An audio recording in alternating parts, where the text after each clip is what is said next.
November the 16th.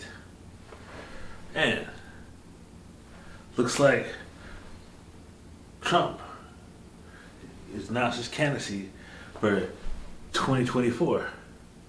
Also, Crypto.com, FTX went under, Crypto.com. Y'all good over there? And Wells Fargo. Y'all ever gonna get right? Y'all keep messing up. And my favorite senator, even though I ain't from the state, I like his quotes and sound bites. And with that said, let's go. Welcome to the Brandon T Show, where we talk about everything that's important to the working man. And we're not politically correct here. So working man means men, women, whoever's out here getting it. We come to deliver the news that's important to y'all. And with that said, this is the Working Man Committee. Let's get started. We'll start with our top story. Trump launches his 2024 U.S. presidential run, getting jumpstart on his rivals. Trump's ready. Let's see, former U.S. President Donald Trump stands to outstage listeners to apologize as he arrived to announce that he will once again run for the U.S. presidency in 2024. U.S. presidency election during an event at Mar-a-Lago Estates in Palm Beach, Florida. The old buddy's back. And let's take a little bit of excerpts from the speech he's given at Mar-a-Lago. America great and glorious again, I am tonight announcing my candidacy for President of the United States.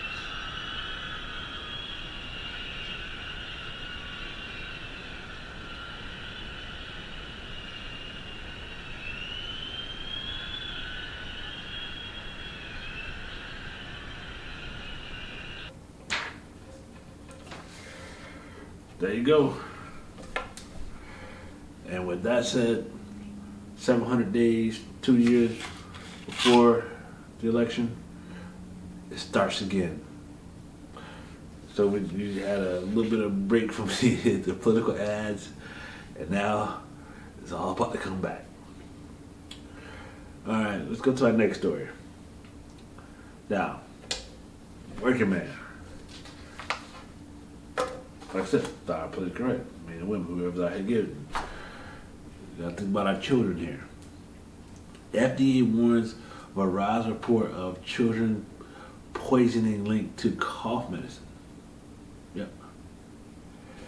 Cough medicine like these here, we're over-giving them to the kids, the childrens. See reports of poison control centers of children ingesting prescription drugs calls that rose since 2010 through 2018. So it looked at it's 8-year span, and there's been more medicated of kids here. The Poison Control Center in the U.S. has been increasing reports of children ingesting the types of prescription cough medicine. A study published Tuesday by the Food and Drug Administration found from 2010 to 2018 reports of pediatric poisoning involved the drugs Benadryl.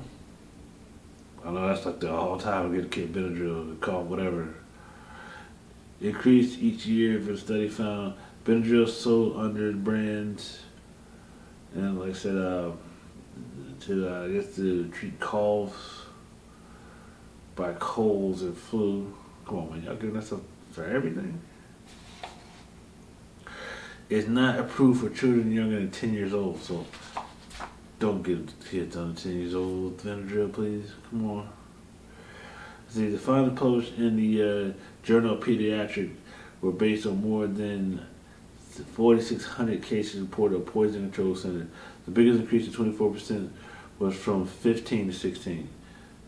2015, 2016. So y'all really medicated kids that year. What was going on that year? Was that one of those Zika, swine flu, bird flu? Been a named flu for the last bunch of years here. The report also includes that children were unintentionally exposed to drugs, as well as children who abused or mishandled them intentionally. So, you, the parent, adults, whoever's in the room, left it out.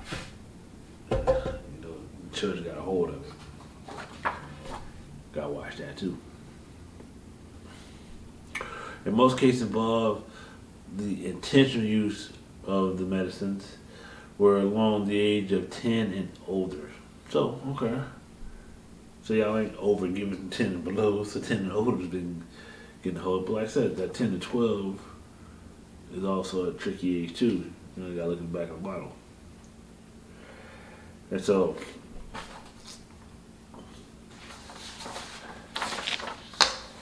like I said, you gotta be very careful when it comes to medicine and over medicating the kid. I understand cost, whatever, not feeling well, want the kid to feel better. But like I said, in terms, you gotta look at that a little deeper. Talk to your healthcare provider for the child and so forth. Just don't overgive and so forth. And like I said, these numbers here, not good.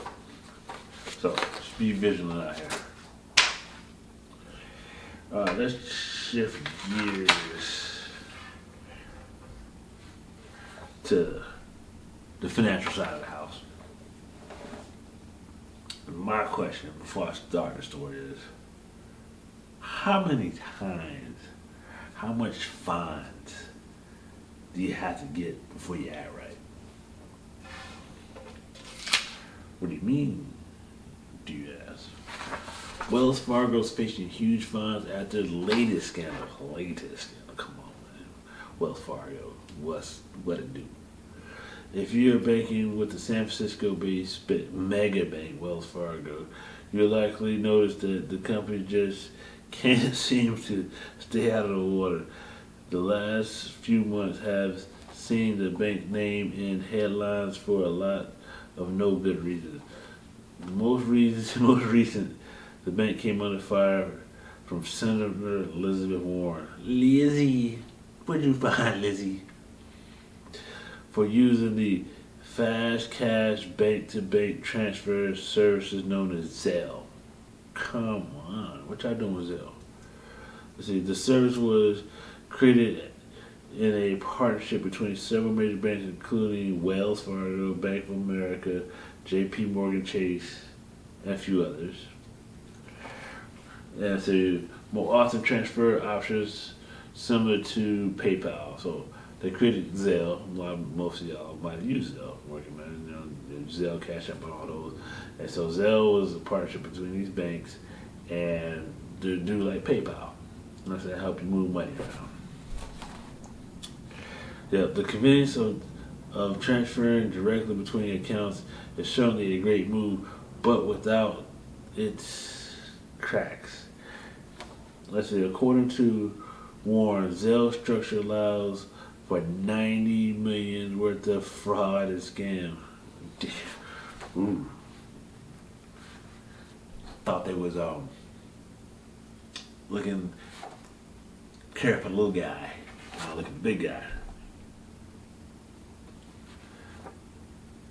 I'm gonna say this. I know I'm gonna loosely quote what Elizabeth Warren said in the interview. I remember when she was talking about cracking down on something and small business, black business will get hurt, and she said somebody's got to pay. And so Elizabeth Warren said y'all moving too much money around, and there's probably $900 million worth of fraud and scam happening out there. And it's particularly a problem with Wells Fargo. Not long before that, Wells Fargo was called out for discriminating practice after closing long-time accounts without warning. Okay. You could be banking and just close your account. Done. I don't need you.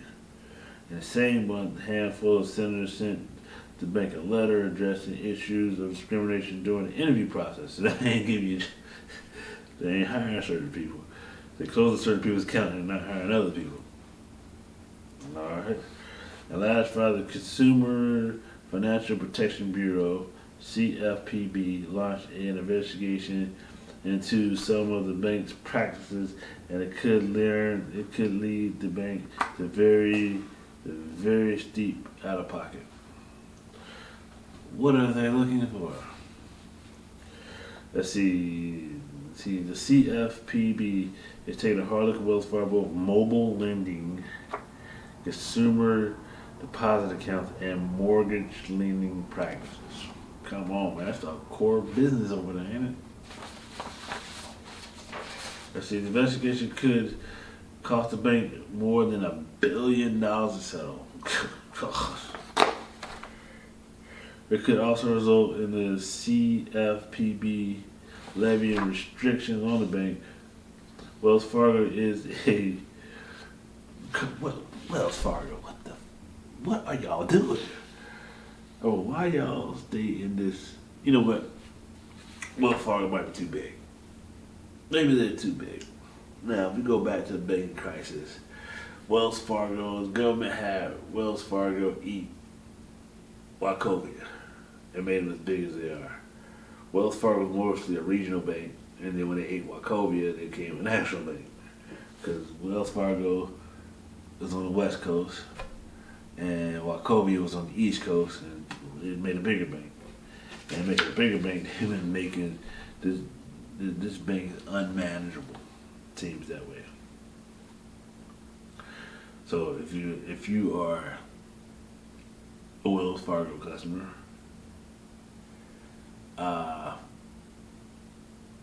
might want to take an evaluation of how happy you are with their bank, and maybe want to look elsewhere to see what else you see. We're going to continue in banking, but we're going to go crypto. What up, though, with that crypto? And this is an interesting one. You know, we had the FTX problem, bankruptcy filed just last week, and this one's kind of interesting. Matt Damon's Crypto.com coin is in free fall. The Crypto.com's CRO token is down 41.6% over the last 7 days. After the FTX declaration, all eyes on Crypto.com is rival. Investors worried that the magnitude of the consequences caused by the shockwave, that if there is not other co-sports to draw of the crypto industry. And so what it's saying is, if you got money everywhere, people might be taking all that money out of crypto, cashing out, and that will hurt the overall crypto. So if you're in crypto and you might want to pay attention and be vigilant and see what you need to do to protect yourself. For some Crypto.coms, it could be the next cryptocurrency company to face severe liquidation crisis as collapse and bankrupt FTS prompts greater scrutiny in the digital asset industry. Let's see. But the Singapore-based exchange, CEO by Chris, we don't call him Chris with a K actually, said the company exposure to crypto exchange FTS is minimal and had tenuous, robust balance sheets. So they ain't with them. Like they said they're a more solid company than what was happening over there. But I don't know. So I would say be very vigilant. Might be time to take a break on crypto, maybe, or it might be a good buying opportunity if you're a cold storage for stuff for a while. It's up to you. But I don't know what I would be doing. So crypto.com exchange exposure is under $10 million to FTX when the firm went bankruptcy on the 11th. Otherwise, investors reported larger loss. Venture capitals and its loss of $210 million at FTS, while the Japanese firm SoftBank has has codified the Japanese SoftBank has lost 100 million. SoftBank has not made a lot of good choices in their investment. They were putting money everywhere, and it's like everywhere is not good. Like I said, but the chief executive of Crypto.com in the past has spent $1 billion has sent $1 billion to FTX in purchases of its stablecoin. I hope they unwind that a long time ago, which is digital currency that is priced to move very little. But the company has recovered almost all that sum before the bankruptcy. So Crypto.com was able to cash out before everything went sideways, which is a good thing. I'm glad y'all was able to do that. Because, like I said, facing anything bigger is a problem. So, for Crypto.com, hope it works out for you. And in our final story, I'm gonna say this: I'm not from Louisiana. This show is not produced in Louisiana, but my favorite senator in the U.S. Senate is from Louisiana, John Kennedy. And this is what we're talking about. John Kennedy said he's giving serious consideration to jumping into the open Louisiana governor's race next year. Yeah. See, John Kennedy from Republican Louisiana, who won a second term in the U.S. Senate last week, says Monday he is taking a hard look at what is promised to be a crowded Republican field for Louisiana governor in 2023. So that's next year. Over the last year, Louisiana has asked me time and time again to come home to serve as governor during these difficult times. We're always listening to them, and I am giving serious consideration to enter into the gubernatorial race. I'll announce my decision soon. A statement from John Kennedy. And so losing John Kennedy on the national stage, man, for governor, hey, it's a cool job, but you know what I'm saying? One thing I like about John Kennedy is his quotes, man. Those are awesome. And then let's check this out. So Kennedy would not have the Republican lane to replace termed out incumbent governor John Edwards. Not John Edwards from North Carolina, this is different John Edwards. Let's see, he's also a Democrat. Let's see, to himself, the Louisiana Republican Party may decide to issue an early endorsement of Attorney General Jeff Lanning bids last week to draw the push back from several potential other candidates for the spot.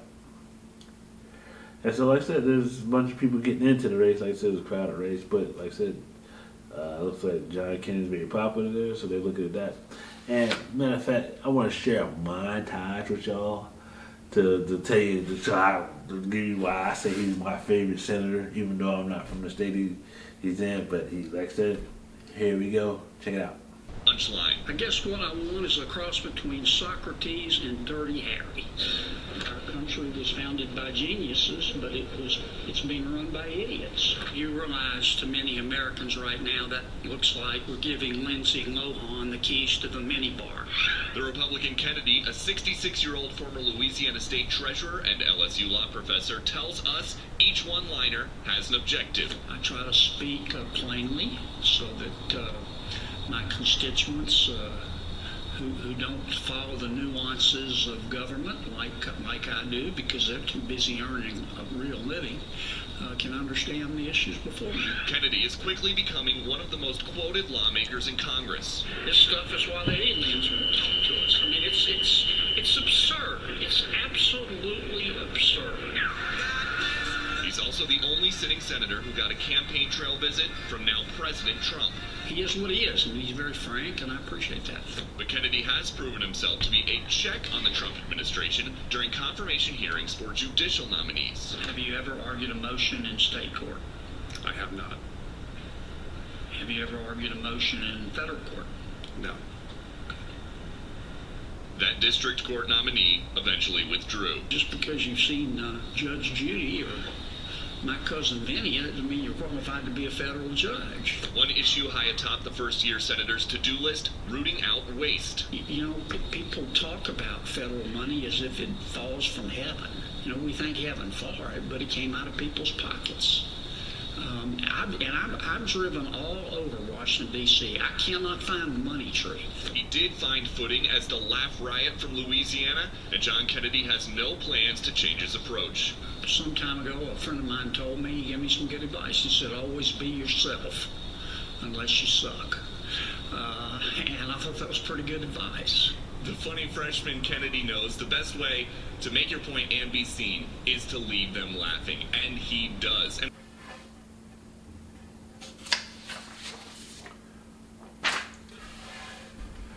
Yep. So, but hey, I want to end the show here by, like I said, we just talked about, like I said, elections in this country just keeps on rolling, no stopping. You just finally got the balance of power. The Senate, the Senate's gonna stay the same. There's still one race outstanding. Democrats finally have 50 seats. There's 51 in control. There's one out there. And so Republicans probably get that seat, and then Kamala Harris will do the same thing. It'd be rinse and repeat over the last 2 years. And so that's out the way. Then Trump's added his name in a hat today, and so he's running it, or he's running again. And so we got more political talk. And then you got all the little turmoil in the financial statement, in the financial sector. So, like I said, it's out there. Just be vigilant, pay attention to where your money is, and I guess keep the election politics going. And with that said, this has been the Brandon T Show, and we'll see you next time. Peace.